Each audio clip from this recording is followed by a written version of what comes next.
위치 잡아주세요. 위치. 편한 대로 쓰세요. 아니요. 네. 어디 됐습니다 지금. 여기? 네. 조금 이쪽으로? 이렇게 하면 얼굴 됐어요? 아무 데나 서시는 대로 잡겠습니다. 네, 잘 잡아주세요. 스타 강사님께서 나오시니까 반갑습니다. 지난 시간에 우리가 어떻게 진행을 할 것인가에 대한 이야기를 좀 했어요. 그 결과 함께 해야만 한 걸음을 가더라도 혼자 10걸음 가는 것보다 함께 한 걸음씩 가는 것이 훨씬 더 효과적이다. 그것은 뭐냐면 한 사람이 아무리 열심히 해서 막 가는 것 같아도 뒤에서 둘러리로 따라가다 보면 그게 깨진다는 거죠.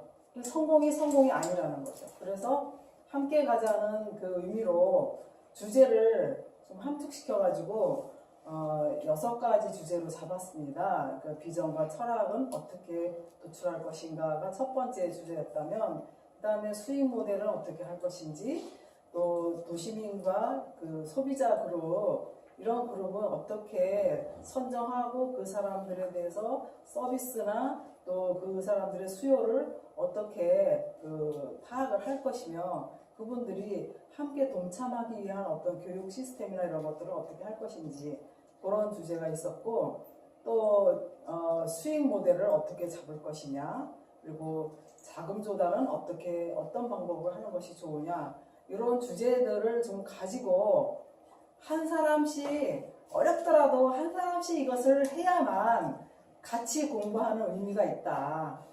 그래서 이렇게 한 사람씩 잡기로 하고 제가 설문조사를 한 결과 그래도 안 나오신 분까지도 어쨌든 한 항목을 이렇게 선정을 해주셔서 앞으로 그러면 이게 우리가 2주에 한 번씩 하게 되면 잘 할 수 있겠다, 이런 그 믿음을 갖게 됐습니다.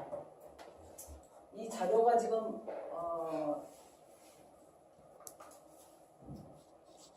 요거 말고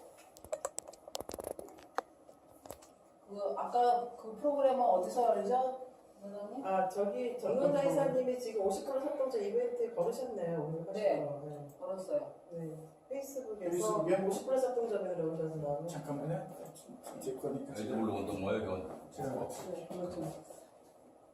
그래서 이제 오늘이 첫 번째 주제로 우리 50+ 협동조합이 도농유통망 시스템을 만든다면 우리는 과연 어떤 비전과 철학을 가지고 만들어야 이게 앞으로 잘 굴러갈 것이냐, 그리고 남들과 다른, 우리는 후발주자인데 그래도 SNS를 기반으로 해서 우리가 이렇게 도시와 농촌이 함께 소통하는 아주 선두주자 그룹이라고 하는데 과연 어떤 독특함과 창조적인 그런 발상을 가지고 할 수 있는 것이냐, 이것에 대해서 한번 오늘 같이 머리를 짜내보자, 그런 주제를 잡았습니다.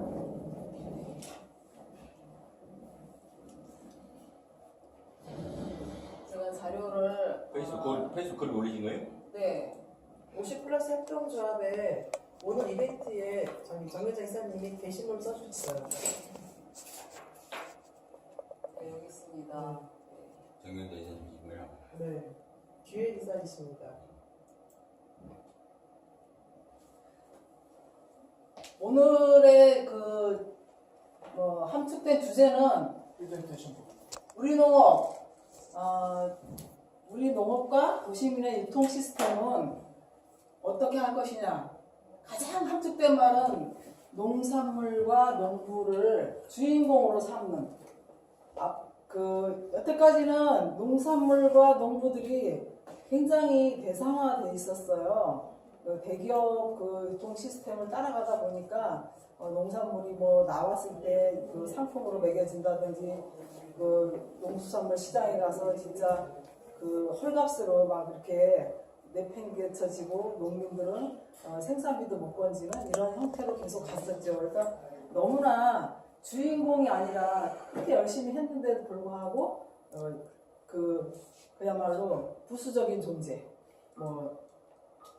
흑수저의 대표적인 존재, 이렇게 이제 된 거죠. 농산물과 농부는 주인공이다. 그러면서 농산물과 농부만 주인공이냐? 도시민들 중에서 우리의 소비자로서 정말 그 가치를 인정해 줄 수 있는 사람들이 분명히 있다. 그 사람들을 이 동반자로서 행복한 동행을 할 수 있는 그런 관계로 만나는, 이게 우리가 생각해 볼 수 있는 가장 함축적인 비전과 철학입니다. 일단 첫 페이지에서 이 부분을 전달을 하고 왜 이런 그 이야기를 하게 됐는지 그 다음 페이지부터 보겠습니다.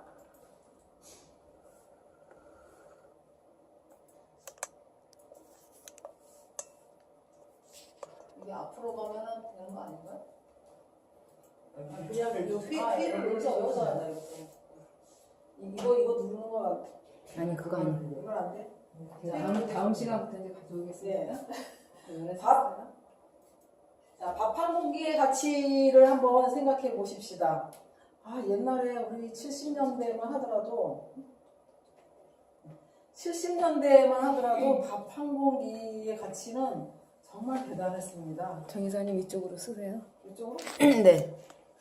하다 말고 이렇게. 네 거기서 거기서 저거 하세요. 넘기는 제가 거. 넘겨드릴게요. 예. 그때는 정말 그 손님이 왔다 가면은 뭐 반가운 손님이 오면은 와서 반갑고 가면 가서 반갑다 하고 밥 한 공기를 그 축을 내는, 심지어 어떤 가정에서는 그 당시에 그랬어요. 어떤 가정에서는 아이가 많이 태어나면 그 아이를 입 하나 줄이기 위해서 다른 집에 양자로 주기도 하고, 또 10살만 넘으면 다른 집에 가정부로 보내기도 하고, 이렇게 정말 비참한 그 가족 해체가 일어나기도 했습니다. 이게 쌀 한 공기, 밥 한 공기의 가치였습니다. 그 당시에 쌀값은 정말 지금으로 치면 아마 100만 원 정도 가치는 될 겁니다. 그러니까 지금 20년째 이 쌀값이 전혀 변화가 없어요. 농업이 상품이었고 농업의 가치는 쌀을 생산하는 걸로만 생각했는데, 그 다음 페이지 보여주시면 이 밥 한 공기에서 논의 가치는 쌀을 생산이지만 그 다음에 보면은 논이 갖는 여러 가지 그 함축적 의미들이 있어요. 다음 페이지를 좀 봐주시죠. 이거 빨리 넘겨야 돼요. 시간이 우리가 짧기 때문에. 홍수를 막아주는 효과도 있고요. 그리고 기후를 순화시켜주는 그런 효과도 있습니다. 이게 물을 대주기 때문에 거기에서 그 태양열을 식혀주는 그런 효과가 굉장히 많이 있고, 그래서 다원적 가치를 갖게 됐다는 것을 이제 과학자들이 분석을 해내고, 농업이 정말 우리가 농업을 포기하면 안 되는 이유가 그 쌀을 생산해서 내가 배부르게 먹는 것뿐만이 아니라, 그것만이라면은 포기할 수도 있겠지만 나라의 모든 그 환경과 이런 그 기후 변화까지도 이끌어줄 수 있기 때문에 포기할 수 없는 사업이다, 이렇게 되는 거죠. 여기 보면 홍수 조절 효과, 사람들은 이렇게 눈에 보이는 수치를 굉장히 중요하게 생각하잖아요. 토양 보존, 기후 순화, 수질 정화, 수자원 함양 이런 것들로 볼 때만 하더라도 2006년 기준이에요. 지금은 이제 더 올라갔죠? 그때만 하더라도 이게 9조 원의 가치가 있다고 이렇게 분석을 해놓은 거예요. 근데 한국 농업의 현실은 어떻습니까? 지금까지 변화된 거는 여러분들도 아마 피부로 다 느끼고 계실 거예요. 농촌에 부모님이 안 계시는 분들은 아마 지금도 잘 모르실 수도 있는데, 부모님이 농촌에 계셨거나 지금도 이제 농촌하고 관련을 맺고 계시는 분들은 20, 30년 전에는 농촌에서 농사 짓는 사람들이 서울의 중산층보다 상당히 살기가 괜찮았는데, 지금은 농촌에서 농사 짓는다고 웬만큼 짓는다고 하는 사람들이 절대로 이 도시의 중산층과 비교할 수가 없다. 도시의 서민과 맞먹을 정도로 상당히 경제적인 그 위치가 하락됐다. 이런 것들을 아마 굉장히 실감을 하고 계실 겁니다. 이 식량 위기 대회에서 굶는 자들이 있다고 여기 표현이 됐는데요. 이 국제적인 그 그룹이잖아요. 이 몬산토 그룹이라든지 카니 그룹이라든지 모자이크 그룹 이런 회사들은 그 이 농산물 FTA라든지 이런 그것을 통해서 우리 같은 아주 작은 나라의 그 농산물의 부를 모두 다 거기서 가져가는 거예요. 그래서 매년 정말 그 가공할 만한 액수의 돈을 끌어가고 있습니다.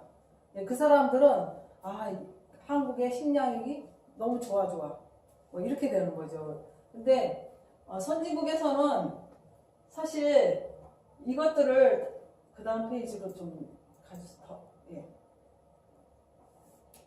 이 GMO 같은 경우도 이제 상당히 우리가 좀 관심 있게 봐야 되는데 사람들은 뭐 너무나 익숙하게 GMO 식품을 지금 먹게 되니까 뭐 계속 뭐 몇십 년 먹어도 아무 문제 없어. 괜찮아. 이거는 뭘 얘기하냐면 농민들이 제초제가 굉장히 위험하다는데 제초제 뿌리면 나중에 암도 생기고 그 뿌리면 안 되지 않나요? 그럴 때 뭐라고 얘기하냐면 몇십 년 뿌려도 나 암 걸렸어. 괜찮아. 그거 풀약이야. 이렇게 얘기하는 것과 똑같아요. 이것도 역시 마찬가지로 유전자 조작이라는 것은 사람들 건강에 얼마나 많은 그 해악을 끼치는지를 우리가 제대로 알아야 된다는 거고, 실제로 우리가 실감을 못하더라도 이 많은 소비자들은 이제는 어느 정도 알고 있어요. GMO 식품 먹지 말아야 되겠다.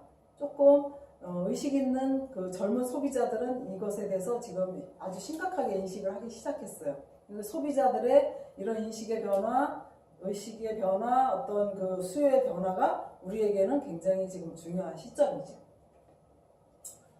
그래서 이 양으로 우리는 생각하는데 양보다는 질로 가야 된다. 질로 가야 되는 거를 소비자들이 그런 인식이 없으면 우리가 아무리 이거 질로 가야 됩니다. 이거 위험하니까 먹지 말고 이렇게 좋은 농산물 우리가 할 테니까 믿어주십시오, 알아주십시오 해도 힘들어요. 좌절해요. 그러니까 소비자와 한 발짝을 앞서가면은 실패하는데 반 발짝을 앞서가면은 성공한다 그러거든요. 그래서 우리는 소비자가 이렇게 변하는 시점에 있기 때문에 후발주자로서 좀 힘들고 위기이긴 하지만 이게 하나의 기회가 될 수도 있다. 이렇게 생각해 볼 수 있습니다.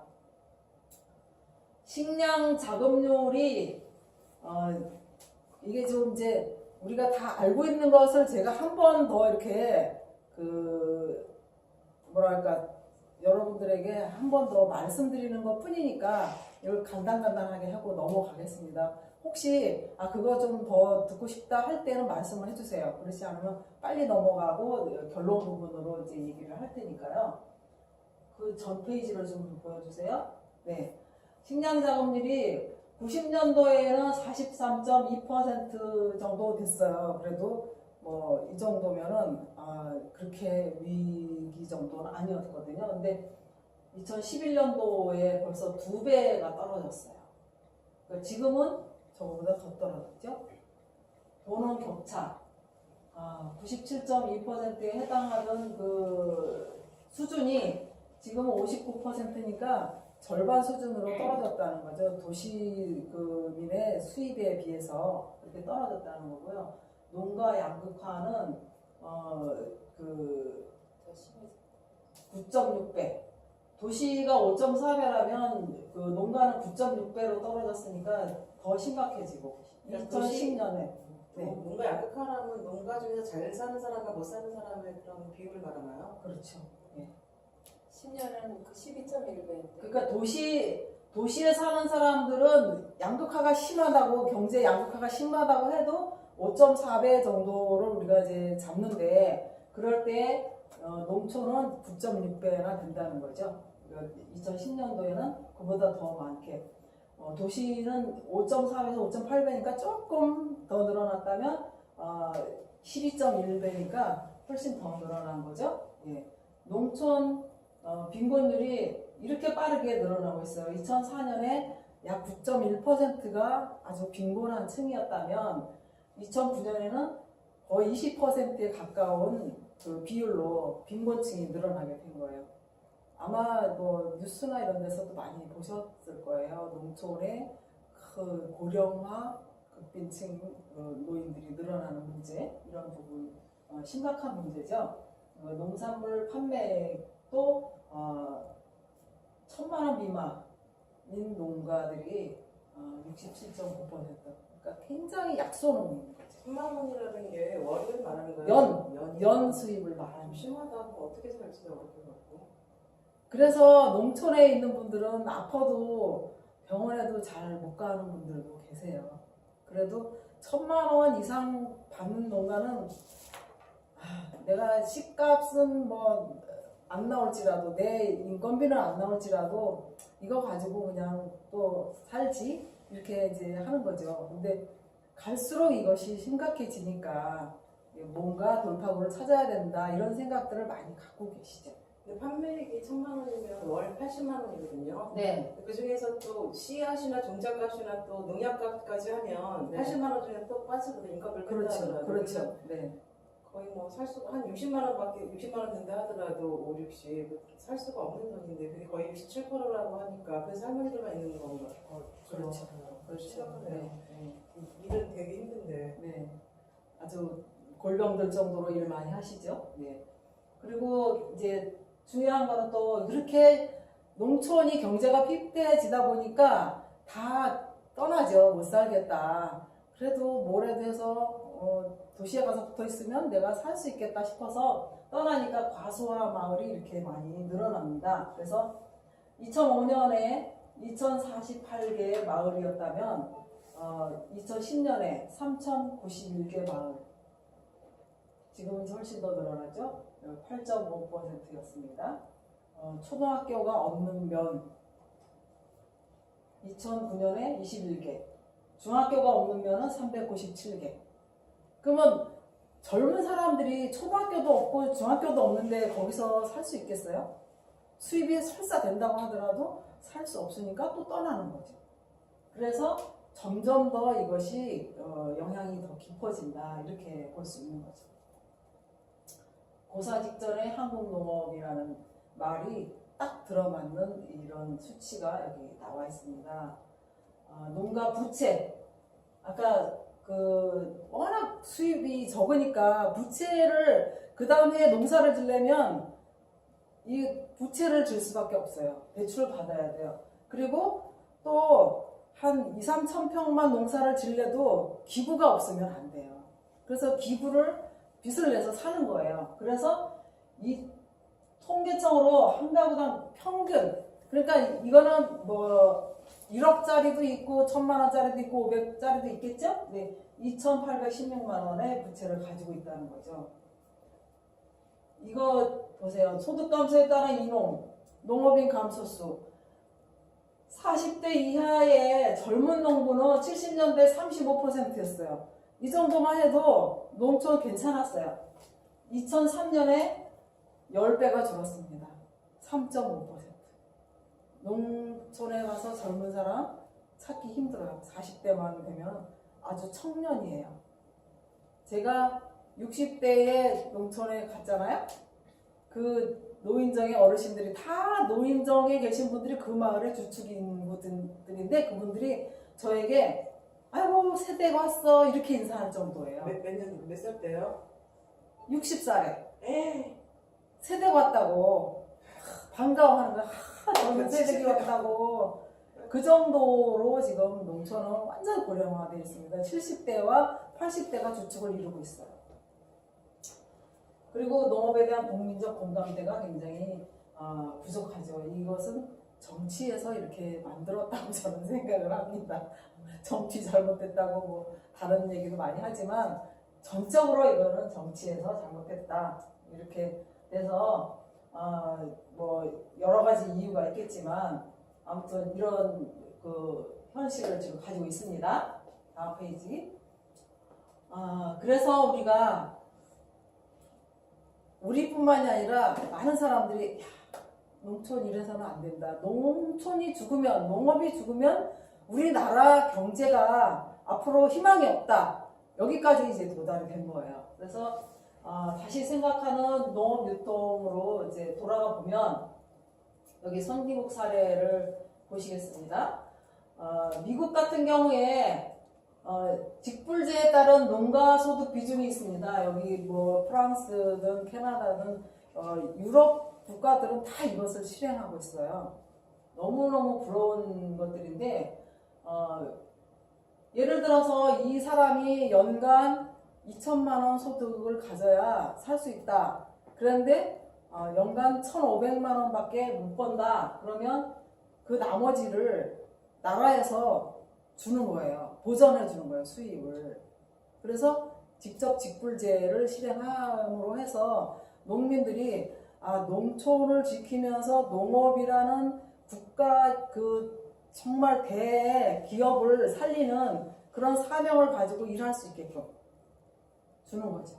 그러니까 이게 월급 받는 거나 똑같은 거예요. 실제로 이 국가의 기간 산업을 일으키기 위해서 뭐 공상 수출이나 이런 거 할 때 많이 지원하잖아요.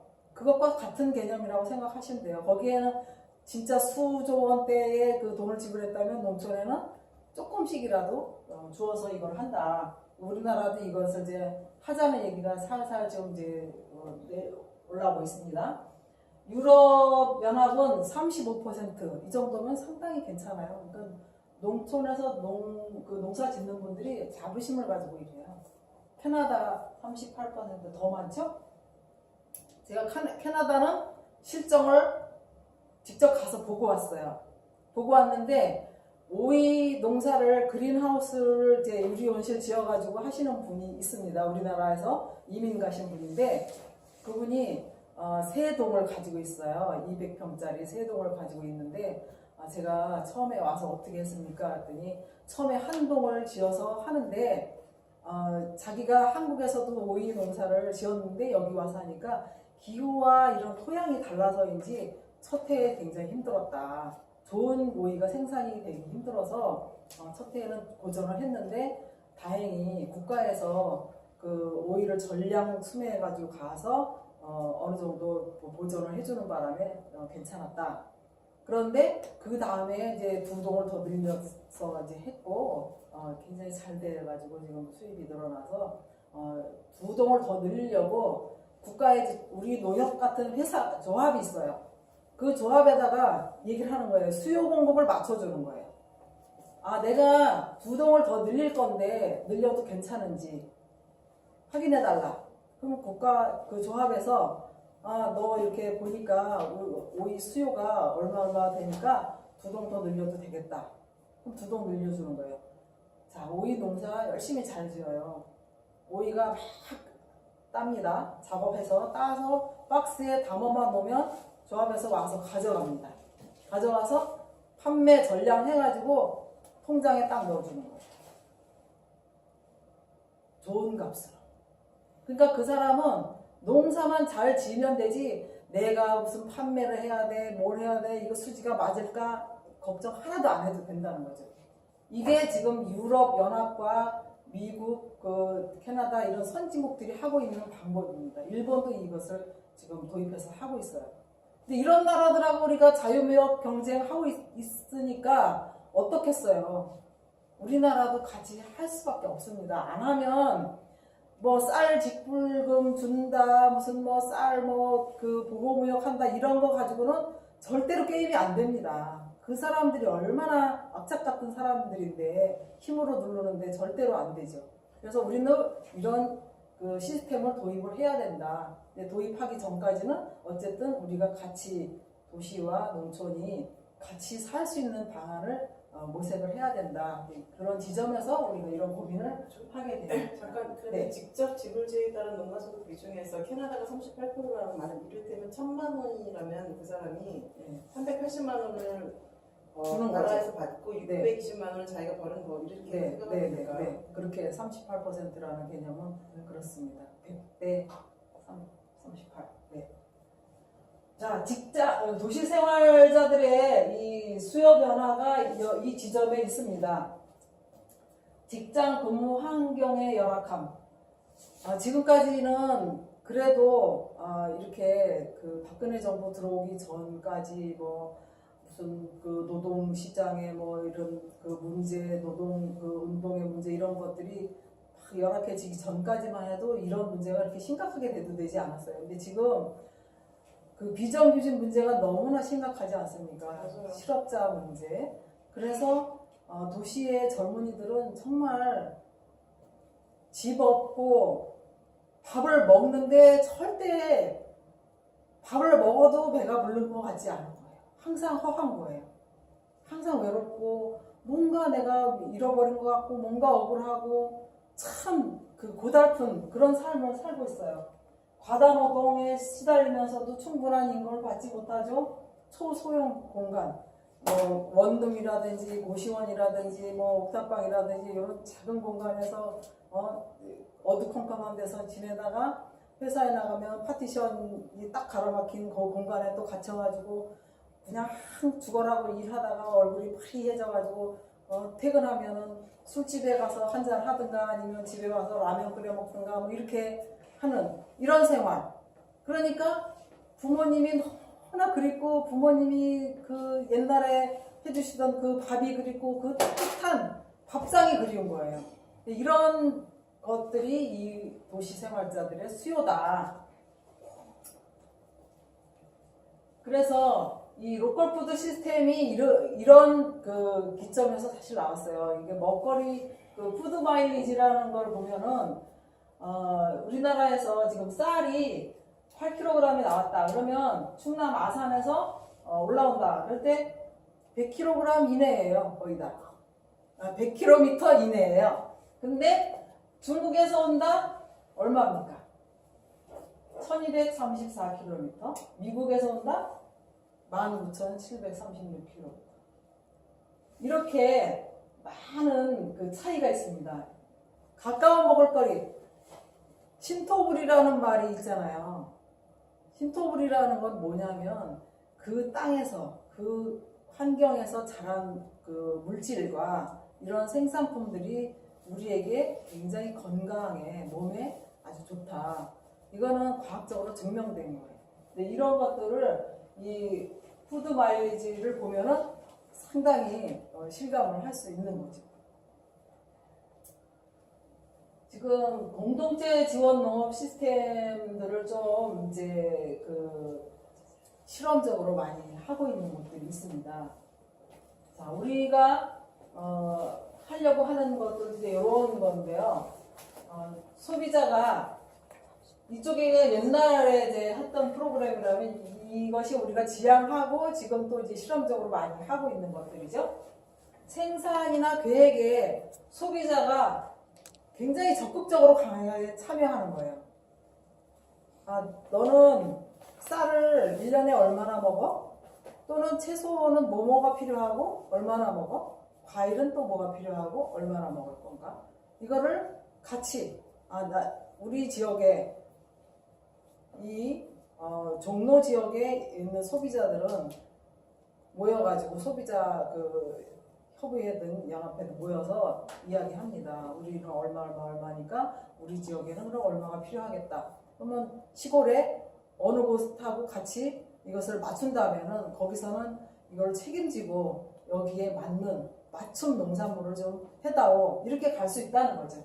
그리고 전달하는 방법은 소비자들이 직접 농가를 방문해서 그 생산 과정을 같이 참여하면서 지켜보거나 또는 어디 지점 거기까지 갈 수 없는 사람들은 그래도 여기 뭐 동사무소나 아니면 어떤 은행이나 뭐 농협 그 마당이나 어디까지만 배달해주면 우리가 가져가겠다. 이런 식으로 어느 정도 같이 참여를 하는 거예요. 그리고 또 더 우리가 그 나아가는 방향이면 우리가 지금 앞으로 수고하려고 하는 방향은 어떤 거냐면 생산 과정에 씨를 뿌리거나 또는 재배하거나 뭐 이거를 그 수확하거나 하는 과정에서 함께 참여할 수 있는 사람은 가서 참여를 하는 거예요. 참여함으로 해서 살아있는 그 흙과 이 딸기와 블루베리와 옥수수와 감자, 고구마를 내가 만져보면서 감동을 느끼는 거죠. 직접 자기가 고구마 하나라도 캐서 먹어보면은요, 그냥 집에서 받아 먹을 때보다 훨씬 더 맛있다 그래요. 그거는 제가 이제 고구마 농사 해보면서 상당히 많이 경험을 했어요. 이제 와서 캐라 그러면, 캐라 그럴 때 제가 좀 미안하긴 해요.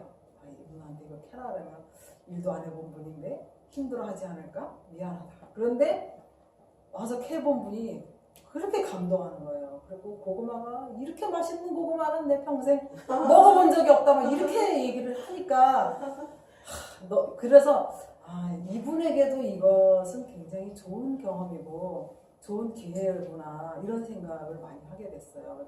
이렇게 같이 참여하는 농업이 진짜 가치가 있다. 앞으로 이렇게 하는 것은 상당히 우리가 지향해야 될 방향이다. 이런 것들을 제가 실감을 합니다. 잠깐만요. 이 대목에서 네. 지금 CS에 굉장히 좀 관심이 가는 그 네. 발표 내용인데요. 네네. 실제로 저런 식의 그 소비자들이 생산에 참여하고 소비하고 전달도 참여하고 네. 지불 형태도 미리 영농 펀드처럼 이렇게 미리 지불하고 네. 교류도 문화적인 교류도 이루어지고 네. 이런 시스템이 얼마나 지금 시행이 되고 있는지 모델이 어떤 거가 있는지 실행되고 있는 거 이거 다음에 있어요. 그러니까 그런 예를 네. 자세히 좀 네, 있습니다. 봤으면 좋겠네요. 네.